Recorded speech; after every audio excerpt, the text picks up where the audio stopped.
Basketball is life, lalo na sa mga Pinoy. Mapakanto o tabing ilog man, basta may espasyo, tatayuan ng court. Ang tanong, bakit nga ba nahuhumaling ang mga Pinoy sa basketball? Nasa frontline na balitang yan, si Mon Gualvez.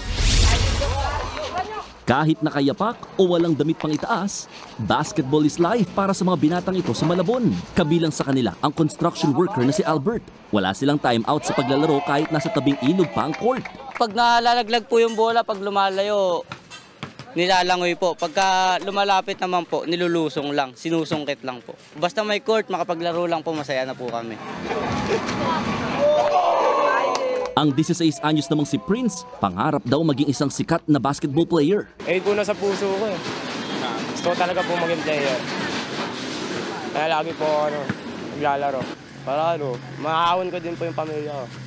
May ilan ding nabago ang buhay dahil sa basketball gaya na lamang ni former Lady Bulldog at Philippine Women's National Team Assistant Coach Camila Escoto. Through basketball, it helped me na makapag-aral, makapasok sa university, makapaglaro at the same time sa malalaking liga.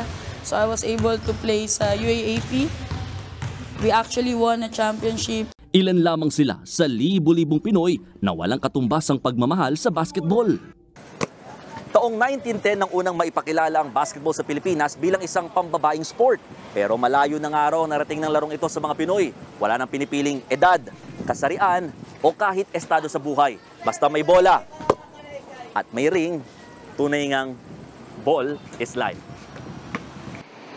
Ang American author na si Rafe Bartholomew, sumulat pa ng libro na pinamagatang Pacific Rims and Basketball, A Love Story. Tungkol yan sa pagkahumaling ng mga Pinoy sa naturang sport. The way that it's incorporated in everyday life dito sa Pilipinas, where kids are playing every day in every part of the country, sa sa kalsada o kahit sa bundok.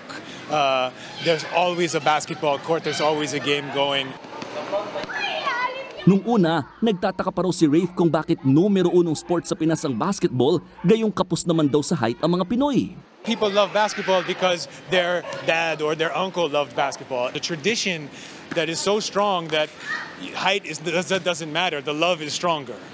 Para naman sa veteran sports analyst na si Sev Sermenta, isa ring dahilan sa pagkahilig ng mga Pinoy sa basketball ay ang pag-asang madadala sila ng basketball sa mas magandang buhay. I think if there are two sports that help people get out of poverty, it will be boxing and basketball. Sa basketball, ang daming bata, lalo na if the kid is tall and everybody says, why don't you play basketball? He may not have the knack for the game, but he'll try. Ano pa man ang dahilan, basta ang basketball, kadikit na talaga ng puso ng mga Pinoy. Dumaan man ng maraming taon, hindi kukupas ang pagmamahal natin sa sports na ito. Ika nga, basketball never stops. Nagbabalita mula sa frontline, Mon Gualvez, News 5.